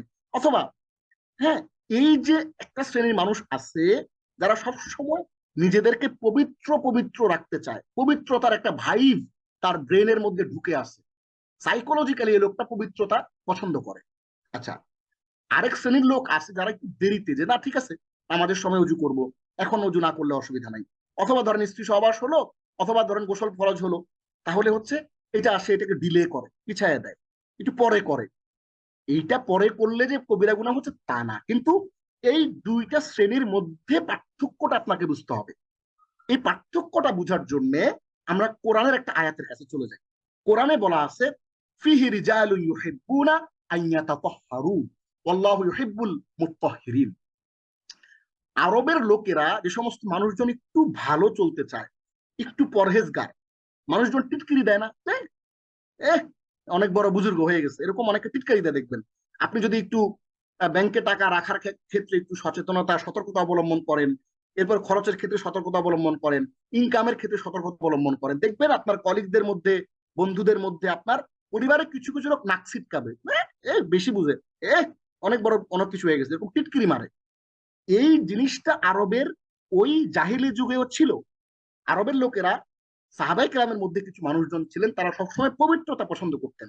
হ্যাঁ, তারা পায়খানা পেশাবের পরে ঢিলা কুরুক ব্যবহার করতেন, টিস্যু ইউজ করতেন, পানি ব্যবহার করতেন, যত রকমের প্রসিডিউর আছে সব গ্রহণ করতেন। আর কেউ কেউ টিস্যু দিয়ে মুছে উঠে চলে গেছে, কেউ কেউ স্প্রে করে দিয়ে উঠে চলে গেছে, কেউ কেউ ধরেন যে একটু পানি নিয়ে চলে গেছে, কিন্তু কেউ কেউ সবটা করে। এই যে ব্যাপারটা, এটা আরবের লোকেরা হাসাহাসি করতো, এটা কেমন, বেশি বেশি বেশি। ওই জিনিসটাকে কোরআন বলতেছে যে ওই এলাকায় এমন কিছু লোক আছে, আল্লাহ এদেরকে পছন্দ করে। ফিহি রিজালুন, ওই এরিয়াতে কিছু লোক আছে, ইউহিব্বুনা, ফিহি রিজালুন ইউহিব্বুনা আন ইয়াতাতাহহারু, এই লোকগুলা নিজেদেরকে পরিষ্কার পরিচ্ছন্ন রাখতে, পবিত্রতা মানে তার শরীরের এবং মানসিকতার যে পরিচ্ছন্নতা পবিত্রতা, এই জিনিসটা তারা পছন্দ করে। আর আল্লাহ ওয়াল্লাহু ইউহিব্বুল মুত্তাহহিরিন, আর আল্লাহ এই সমস্ত লোক যারা যারা একটু নিজেদেরকে পবিত্র পবিত্র রাখতে চায়, পরিচ্ছন্ন পরিচ্ছন্ন রাখতে চায়, অজুর উপরে রাখতে চায়, তারা দ্রুত নাপাকি থেকে পরিচ্ছন্ন হয়ে যায়, এই লোকগুলোর আল্লাহ পছন্দ করে। এই কথাটা বলার পরে সবাই চুপ হয়ে গেল। তারা বুঝতে পারলো যে আসলে এই ব্যাপারটা আল্লাহর কাছে খুবই দামি, এই ব্যাপারটা আল্লাহ খুবই সিরিয়াসলি মাইন্ড করছেন। আল্লাহ এই যে টিটকারি করছে যারা, আল্লাহ এদের টিটকারিতে খুব মাইন্ড করছে, এই মাইন্ড করে এই আয়াতটা নাজিল করছে। তাহলে আমরা দেখেন এই আয়াতটার মধ্যে কি বলা হচ্ছে, এই দোয়াটার মধ্যে কি বলা হচ্ছে, আল্লাহুম্মা, হে আল্লাহ, ইজআলনি মিনাত তাওয়াবিন। খেয়াল করেন ওই আয়াতের সাথে কানেক্টেড। আপনি যদি ওই আয়াতের সাথে কানেক্ট করতে না পারেন তাইলে কিন্তু আপনি বুঝবেন না ব্যাপারটা। এই জন্য আমি গল্পটা বলছি। দেখেন এই মুতাতাহহিরিন যে শব্দটা, এইটা ওই আয়াতের সাথে কানেক্টেড। খেয়াল করেন, আপনি কি ওই লোকদের অন্তর্ভুক্ত হইতে চান? হইতে চাইলে এই দোয়া আপনারে পড়তে হবে, আল্লাহুম্মা, হে আল্লাহ, ইজআলনি, হ্যাঁ, আমাকে অন্তর্ভুক্ত করো, ইজআলনি, আমাকে বানায় দাও, মিনাত তাওয়াবিন, তাওয়াবিনদের মতো, ওয়াজআলনি, এবং আমাকে তুমি অন্তর্ভুক্ত করো, মিনাল মুতাতাহহিরিন, হ্যাঁ, যাদেরকে পবিত্র করা হয় তাদের মধ্য থেকে। মানে এদেরকে আল্লাহ রাব্বুল আলামিন কি করেন, ওরা নিজেরা পরিষ্কার পরিচ্ছন্ন থাকে। এবং পরিষ্কার পরিচ্ছন্নতা দুই রকমের। কিছু লোক দেন 5 ওয়াক্ত নামাজ পড়ে, আবার একটু মোবাইলের মধ্যে খারাপ জিনিসপাতিও দেখে, আবার একটু একটা ভিডিও সামনে আসলে ওটা থেকে আবার একটু সামনের দিকে যায়, আর একটু দেখে। এই যে আপনি শারীরিক পবিত্রতার পাশাপাশি মানসিক পবিত্রতা, আপনি খারাপ জিনিস দেখেন অথবা কোনো একটা কিছু ছবি সামনে চলে আসছে একটু নোংরা, আপনি এড়িয়ে যাচ্ছেন না, আপনি আবার আরেকটু দেখতে চেষ্টা করতেছেন। আপনার মন বলতেছে আরে আরেকটু দেখি, ভাল লাগতেছে, অমুক ছবি আসছে, ছবিটা আবার একটু নাড়াচাড়া দেখলেন। তাইলে অথবা অন্য কারো ফেসবুক প্রোফাইল আপনার ভালো লাগছে, আপনি একটু জুম করে দেখতেছেন। I am sorry for that word. তাহলে এই যে আপনার মনের পবিত্রতাটা আপনার অর্জন করতে হবে। আপনি যেমন শরীরে পবিত্রতা অর্জন করছেন, ঠিক তেমনি আপনার আত্মার সাইকোলজিক্যালি ব্রেনের ভিতর আপনার ওই পবিত্রতাটা কিন্তু নাই, ওইটাও আপনাকে অর্জন করতে হবে। এখানে মুতাতাহহিরিন বলতে বোঝানো হচ্ছে যে মানুষগুলা নিজেরা শারীরিকভাবে পবিত্রতা থাকার চেষ্টা করে, আবার মানসিক ভাবে, ওই যে আমি যেটা মিল করলাম একটু আগে, ওই মানসিক ভাবেও পবিত্রতা অর্জন করার চেষ্টা করে। এই দুই, শারীরিক এবং মানসিক পবিত্রতা যে লোকগুলা অর্জন করে চেষ্টা করে, আল্লাহ কি করেন, তাদেরকে পবিত্র করে দেন। এবং এই লোকগুলার মর্যাদা আল্লাহর কাছে সবচেয়ে বেশি, আল্লাহর বান্দাদের মধ্যে এই পবিত্রতা, মনের পবিত্রতা এবং শারীরিক পবিত্রতা। তাইলে আপনি কি দোয়া করতেছেন আমরা একটু সামনে গিয়ে গিয়ে দেখি। আল্লাহুম্মা জাআলনি মিনাত তাওয়াবিন ওয়া জাআলনি মিনাল মুতাতাহহিরিন, হে আল্লাহ, যারা তোমার নিকট তওবা করে তাদের মধ্যে আমাকে অন্তর্ভুক্ত করো, এবং যাদেরকে পবিত্র করা হয় তাদের মধ্যে আমাকে অন্তর্ভুক্ত করো। একটু খেয়াল করেন, আল্লাহুম্মা, হে আল্লাহ, ইজআলনি, ইজআল, করে দাও, নি, আমাকে, আমাকে করে দাও, ইজআল, করে দাও, নি, আমাকে, মিন, অন্তর্ভুক্ত, আত তাওয়াবিন, তওবাকারীদের। খেয়াল করেন, আপনি আল্লাহকে রিকোয়েস্ট করতেছেন যে আল্লাহ, আমাকে তুমি তওবাকারীদের অন্তর্ভুক্ত বানায় দাও। ভালো করে খেয়াল করেন, এই দোয়াটা যে আপনি করতেছেন ভাই, আমার বোন, এই দোয়াটা যে কি দামি দোয়া, আপনি কল্পনাই করতে পারবেন না যে আপনি কি দামি একটা দোয়া করতেছেন আল্লাহর কাছে।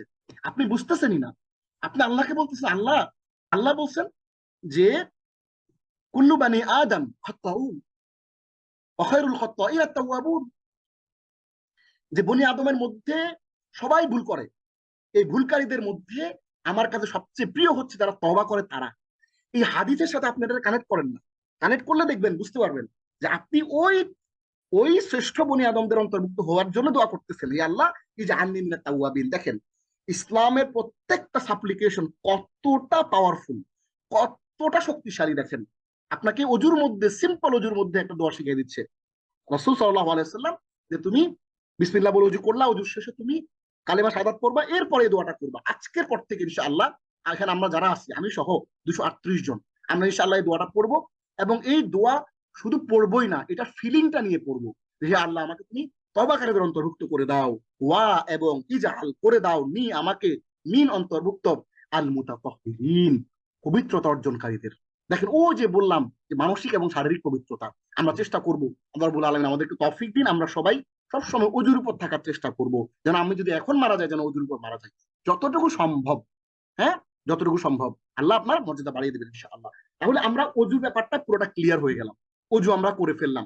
অজু কিভাবে করব, অজুর প্রসিডিউর ইনস্টিটিউটটা ফার্স্ট আইন insights essential building blocks of Islam, সেখানে ওই ভিডিওতে বিস্তারিত, ওই কোর্সের মধ্যে আপনারা ইউটিউবে গেলে বিস্তারিত পেয়ে যাবেন ইনশাআল্লাহ। আমার কোর্স সেখানে রয়েছে, সেখানে বলা আছে কিভাবে সুন্দর করে ওযু করতে হয়। তাহলে আমরা ওযু শেষ করে ফেললাম, এইবার আমরা নামাজের নিয়ত করব। তাহলে দেখেন এবার, তাহলে আমরা প্রথমে বিসমিল্লাহ পড়লাম, বিসমিল্লাহ পড়ে আমরা কালেমা শাহাদাত পড়লাম, পড়ার পর আমরা এই দোয়াটা করলাম, পরে আমরা ওযু শেষ করলাম, এবং আল্লাহ এর মাধ্যমে আমাদের জন্য জান্নাতের দরজাগুলো খুলে দিয়েছেন, সুবহানাল্লাহ। এবার আসেন আমরা চলে আসি নামাজের নিয়ত। আমরা সালাতের মধ্যে চলে আসছি। নিয়ত সংক্রান্ত কিছু কথা। নিয়ত শব্দটি একটি আরবি শব্দ, যার অর্থ হলো ইচ্ছা বা সংকল্প। আর ইচ্ছার স্থান হচ্ছে অন্তর। তা মুখে উচ্চারণ করা বাধ্যবাধকতা নেই, অন্তরে দৃঢ় সংকল্প ইচ্ছা করার নামই হলো নিয়ত। আপনাকে বলতে হবে না যে নাওয়াইতু নুসাল্লি লিল্লাহি তাআলা আরবা রাকাতিন, হ্যাঁ, সালাতুজ যুহর মুতাওয়াজ্জিহান ইলা ফরদিল্লাহি তাআলা মুতাওয়াজ্জিহান ইলা জিহাতিল কাবাতি শরীফাতি, আল্লাহু আকবার। আমরা ছোটবেলায় এই নিয়তটা মুখস্থ করেছিলাম, কিন্তু এইটা আপনার অন্তরের মুখে মুখে উচ্চারণ করার কোনো বাধ্যবাধকতা নাই। অন্তরে যে আপনি যে জোহরের সালাতের জন্য আসছেন, 4 রাকাত নামাজ আপনার মাথায় আছে, আপনার সামনে একজন ইমাম আছে, এগুলো আপনার মনের মধ্যে আছে, এই দৃঢ় সংকল্প, এটাই হচ্ছে আপনার নিয়ত। কোনো কাজের ব্যাপারে অন্তরের দৃঢ় ইচ্ছাকে নিয়ত বলে। নিয়ত বলতে দুটি জিনিস বোঝানো হয়। এক, অভ্যাস থেকে ইবাদতের পার্থক্য করা, এইটা ভালো করে বুঝেন। উদাহরণস্বরূপ দাঁড়ানো কখনো কখনো কেবল শারীরিক ইচ্ছার কারণে হয়, এবং এই দাঁড়ানো ইবাদত হয়ে যায় যখন এর প্রার্থনার নিয়তে করা হয়। শুধু আপনার একটা নিয়তের কারণ, আপনার এই দাঁড়ানোটা, আপনি দাঁড়ায় দাঁড়ায় আড্ডা দিতেছেন, গল্প করতে বা মোবাইল চাপতেছেন, বা এমনি দাঁড়ায় আছেন, এমনি দাঁড়ায় থাকলে কিন্তু সেটা ইবাদত হবে না। কিন্তু আপনি যদি সালাতের মধ্যে নিয়ত করে দাঁড়ান যে আমি আল্লাহ সন্তুষ্টির জন্য আমি অমুক সালাত আদায় করতেছি, আল্লাহ সন্তুষ্ট 2 রাকাত নামাজ আদায় করতেছি, তখন হচ্ছে এটা কনভার্ট হয়ে যাবে ইবাদতে। দুই, কিছু ইবাদতকে অন্যদের থেকে আলাদা করা, যেমন জোহর ও আসরের সালাত রাকাত একই, 4 রাকাত নামাজ, কিন্তু ভিন্ন উদ্দেশ্যের কারণে এগুলোকে পৃথক ইবাদত হিসেবে গণ্য করা হয়। আপনি যে নিয়ত করতেছেন, কোন সালাতের নিয়ত করতেছেন, ধরেন 4 রাকাত নামাজে দাঁড়াইছেন, এটা জোহরও 4 রাকাত, আবার আসরও 4 রাকাত, তাইলে আপনি নিয়তটা করতে হবে, হ্যাঁ, একটা থেকে আরেকটাকে আলাদা করার জন্য। তাহলে নিয়তটা, একটা হচ্ছে অভ্যাস থেকে ইবাদতের পার্থক্য সৃষ্টি করার জন্য নিয়ত করতে হবে, আরেকটা হচ্ছে ইবাদতের অন্য একটা ইবাদত থেকে এটাকে আলাদা করার জন্য নিয়ত করতে হবে। সুতরাং সালাত, সিয়াম এবং অন্যান্য আমলের ক্ষেত্রে অন্তরের সংকল্পই নিয়ত হিসেবে যথেষ্ট, মুখ উচ্চারণ করে বলা জরুরি নয়। তবে অন্তরের নিয়তের সাথে সাথে মুখেও যে উচ্চারণ করে যদি কেউ বলে মনে মনে যে আমি 4 রাকাত সালাত আদায় করতেছি ইমামের পিছনে, ফরজ সালাত, হ্যাঁ, জোহরের সালাত, কোনো অসুবিধা নাই। কেউ যদি ইচ্ছার দৃঢ়তার জন্য মুখে উচ্চারণ করে না, তবে তার দোষ নেই কিছু না। আমদাতুল কারি, শরহুল মুনিয়া, আব্দুল মুখতার, এই কিতাবগুলোর মধ্যে এই বিষয়গুলো বলা আছে, সেখান থেকে নেয়া। এইবার আমরা চলে আসবো, আমাদের নিয়তের বিষয়টা শেষ, নিয়ত করে ফেলা হয়েছে। আমি নিয়ত করে ফেলছি যে আল্লাহ তোমার সন্তুষ্টির জন্য আমি জোহরে 4 রাকাত সালাত আদায় করতেছি। আমি মুখে বললাম বা মনে মনে বললাম, আমার দৃঢ় সংকল্প হয়ে গেল, নিয়ত শেষ। এবার আমি সালাতে শুরু করব, তাকবীর তাহরিমা দিব, আল্লাহু আকবার, তাকবীর, সালাত শুরু করার তাকবীর, তাকবীর তাহরিমা। এখন একজন আমাকে প্রশ্ন করছেন, আমার স্টুডেন্ট, যে ওস্তাদ জি, তাকবীরে বুঝলাম, তাকবীর তো বুঝলাম, আল্লাহ তাহরিমা মানেটা কি? প্রশ্ন না, তাহরিমা মানেটা কি? তাহরিমাটা সে বুঝতেছে না। এই তাহরিমাটা একটু বুঝার ব্যাপার আছে। এই তাহরিমাটা বুঝতে হইলে আরেকটা কটা ওয়ার্ড আপনারা বুঝতে হবে। হারাম, আমি একটু আরবি একটা ওয়ার্ড লিখি, তাহরিম, তা জবর তা, হা জজম, রা জের ইয়া জজম, তাহরিম। দেখেন, তাকবীরাতুন তাহরিমাতুন বা তাকবীরু তাহরিমুন, মানে তাহরিম মানে হচ্ছে হারাম করে দেয়া। তাহরিম মানে হচ্ছে হারাম করা। মানেটা কি? এটা একটু কঠিন জিনিস না? হারাম করা মানেটা কি? দেখেন, মানে হইল এখন থেকে আপনার জন্য দুনিয়াবি সকল কাজ করা হারাম। এই হারাম করে দিচ্ছেন আপনি আপনার উপরে, এই তাকবীরটা বলে, মানে লক করে দিতেছেন জিনিসটা। ধরেন একটা মানুষ যখন গাড়ি চালায়, ধরেন আপনি গাড়ি ড্রাইভ করতেছেন, ওই পাশ থেকে একজন উঠছে, এই পাশ থেকে একজন উঠছে, আপনি নিজে গাড়িতে উঠছেন, গাড়িটা চলন একটু চালানোর পর টপ করে দেখবেন ক্লিক করে একটা সাউন্ড হয়। উনি কি করে, ভদ্রলোক, চারপাশের যে দরজাগুলো ওগুলো এক ক্লিকে বন্ধ করে দেয়। আবার যখন গাড়ি বন্ধ করে তখন এক ক্লিকে সবগুলো দরজা উনি খুলে দেয়। তাইলে ওই ক্লিক, এই তাকবীরটা হচ্ছে ওই ক্লিকটা, আপনি ক্লিক করে পুরো সবকিছু লক করে দিলেন। এখানে কেউ বাইরে যেতে পারবে না, কেউ ঢুকতে পারবে না, কেউ ওই লকটা খোলা রাখ পর্যন্ত। আপনি সালাম, আসসালামু আলাইকুম ওয়া রাহমাতুল্লাহ, আসসালামু আলাইকুম ওয়া রাহমাতুল্লাহ বলে লক খুলতেছেন। ওই লক খোলা হচ্ছে সালাম ফেরানো, আর লক করা হচ্ছে তাকবীর তাহরিমা। তাহরিম মানে হচ্ছে, তাকবীর মানে হচ্ছে আল্লাহু আকবার, আর তাহরিম মানে হচ্ছে আপনি নিজের উপর সবকিছু হারাম করে দিচ্ছেন। দুনিয়াবি কারো দিকে সালাম দেয়া, কারোর দিকে তাকানো, কারোর সাথে কথা বলা, কোনো কিছু খাবার দাবার খাওয়া, দুনিয়াবি আমলে কাসির করা, এই সবকিছু আপনি আপনার উপর হারাম করে দিচ্ছেন। ওই কনসেপ্টটা হচ্ছে এইখানে আসছে। এটা আমরা ক্লিয়ার হয়ে গেলাম। এবার আমরা শুরু করি আল্লাহু আকবার। মুসলিমের 750 নম্বর হাদিসের মাধ্যমে এই তাকবীরে তাহরিমার এই আল্লাহু আকবারটা সাব্যস্ত। আল্লাহু আকবার, আল্লাহ অতি বড়, আল্লাহ বৃহত্তম, আল্লাহ মহান। আল্লাহু আকবার, অধিক বড়, সবচেয়ে বড়, অতি মহান। তাহলে আমরা আল্লাহু আকবার বলে আমরা সালাতটা শুরু করলাম। এইখানে আমরা গত লেসনে বলেছিলাম, গত ক্লাসে, গতকালকে বলেছিলাম যে কেউ যদি কোনো কারণে তাকবীর তাহরিমা বলতে ভুলে যায় বা তাকবীরটা শুরু না করে, তাইলে কিন্তু আপনার গাড়ি স্টার্ট হলো না। এইটা বলা কিন্তু ফরজ। তাকবীর তাহরিমা বলা সালাতের ভিতরে ফরজগুলোর অন্তর্গত। আপনাকে তাকবীর তাহরিমা বলতেই হবে। এইবার আমরা তাকবীর তাহরিমা বলার পরে আল্লাহু আকবার বলে সালাতে ঢুকে গেলাম, তালা বন্ধ করে দিলাম। তালা বন্ধ করে দেওয়ার পরে এইবার প্রথম আমাদেরকে একটা জিনিস করতে হবে, আল্লাহর প্রশংসা। রাসূলুল্লাহ সাল্লাল্লাহু আলাইহি ওয়াসাল্লাম বিভিন্ন দোয়া দিয়ে সালাত শুরু করতেন। এর মধ্যে তিনি আল্লাহর প্রশংসা করতেন। এই যে প্রশংসা, এই কথাটা আপনি মাথায় রাখেন।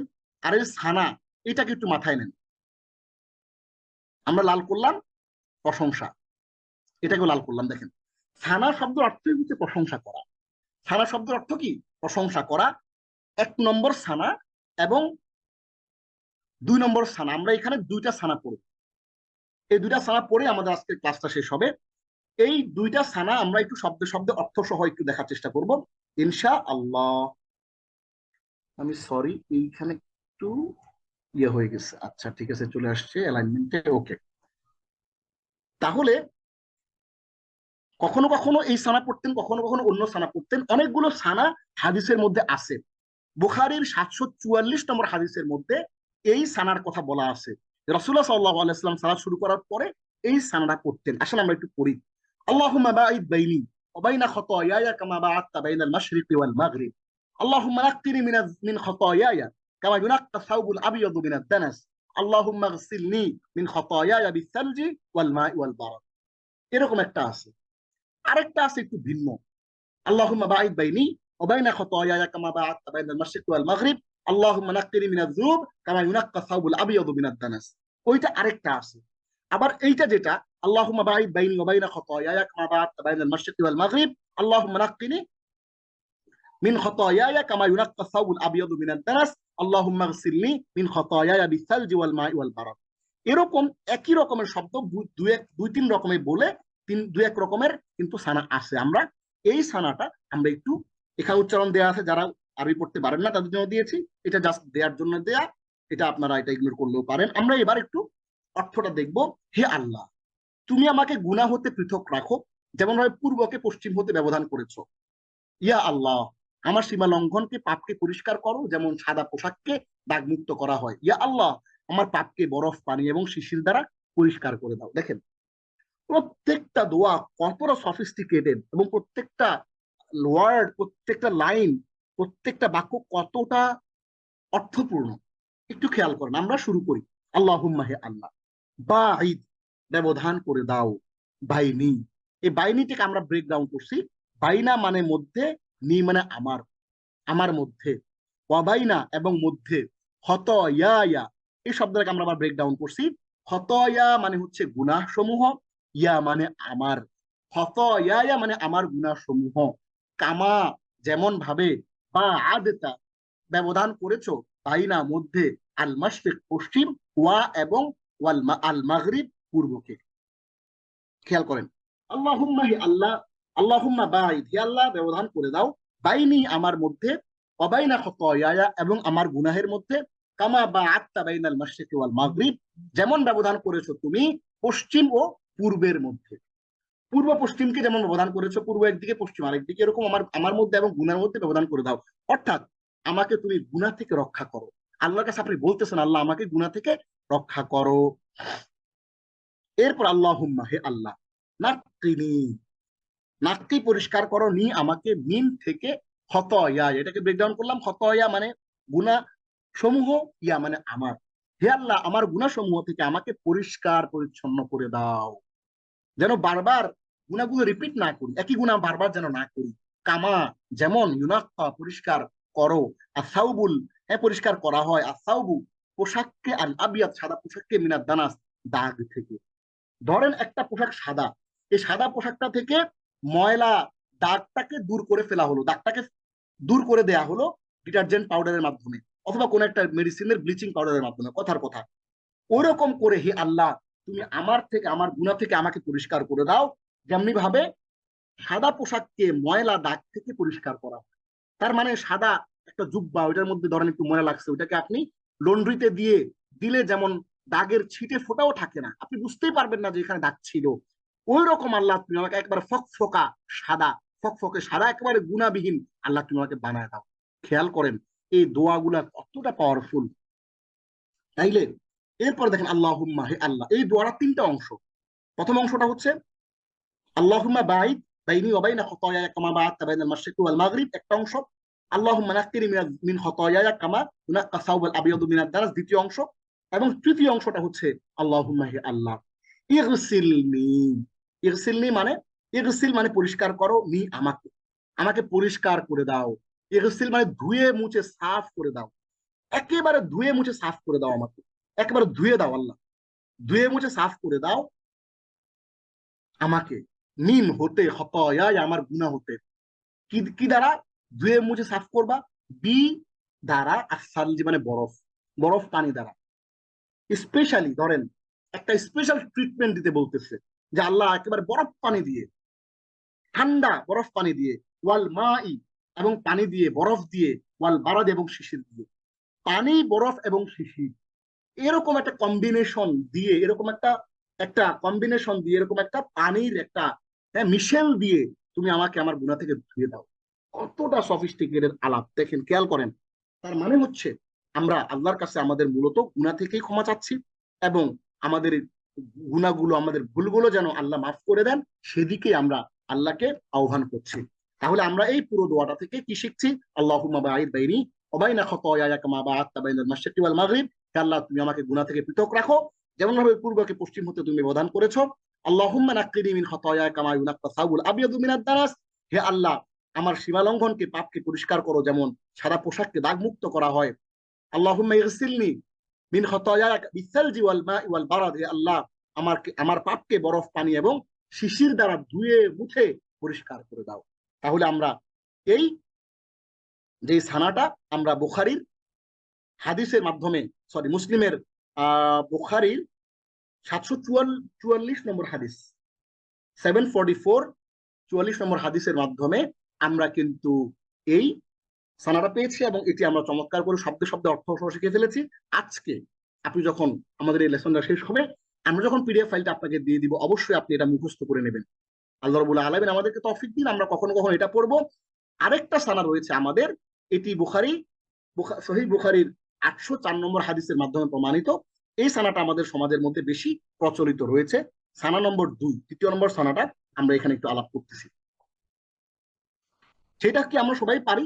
সুবহানাকাল্লাহুম্মা ওয়া বিহামদিকা ওয়া তাবারাকা ইসমুকা ওয়া তাআলা জাদ্দুকা ওয়া লা ইলাহা গায়রুক। তোমার জন্যই সকল গুণগান, মহিমা, হে আল্লাহ, এবং তোমারই জন্য সকল প্রশংসা, তোমারই নাম সমূহ কল্যাণময়, তোমার গৌরব, হ্যাঁ, জাকজমক, মহানত্ব অতি উচ্চ, তুমি ব্যতীত কোনো ইলাহ নাই। দেখেন এই দোয়াটা এবং এই দোয়াটার মধ্যে একটু পার্থক্য দেখেন। আমরা এইখানে কিন্তু অনেক কিছু চাচ্ছি, এটা অনেক বেশি অর্থপূর্ণ একটা দোয়া এই দোয়াটার চেয়ে, কিন্তু আপনি যে কোনো একটা পড়লেও হবে। আর যদি আপনি দুইটাই পড়তে চান, আপনি দুইটাও পড়তে পারবেন, কোনো অসুবিধা নাই। তাহলে আমরা এবার একটু শব্দে শব্দে দেখি। সুবহান, সকল গুণগান মহিমা কার? তোমারই।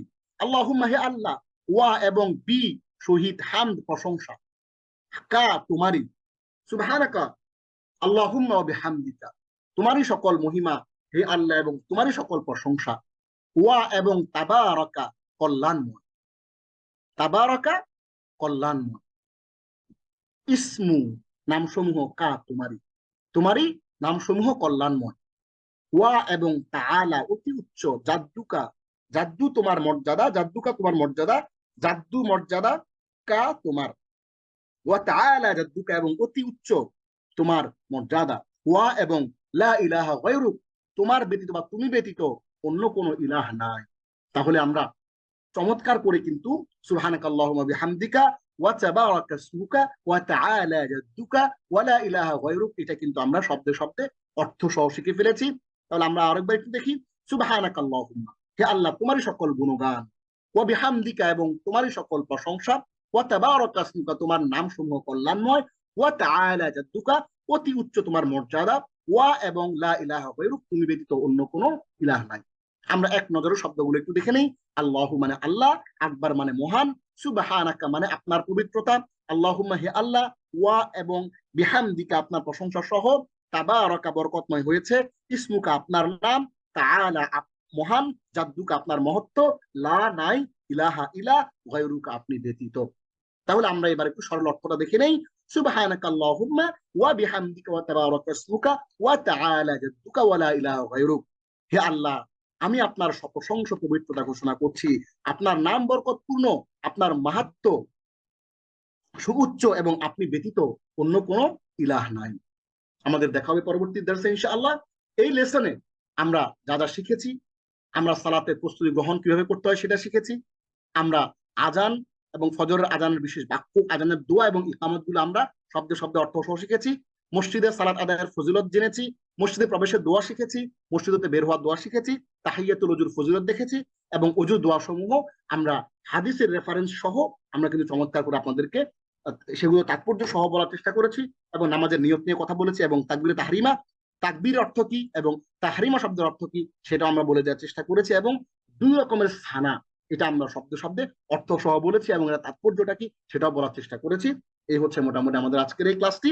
আসুন না আমরা সবাই অর্থ বুঝে নামাজ পড়ি, স্রষ্টার ধ্যানে জীবন গড়ি।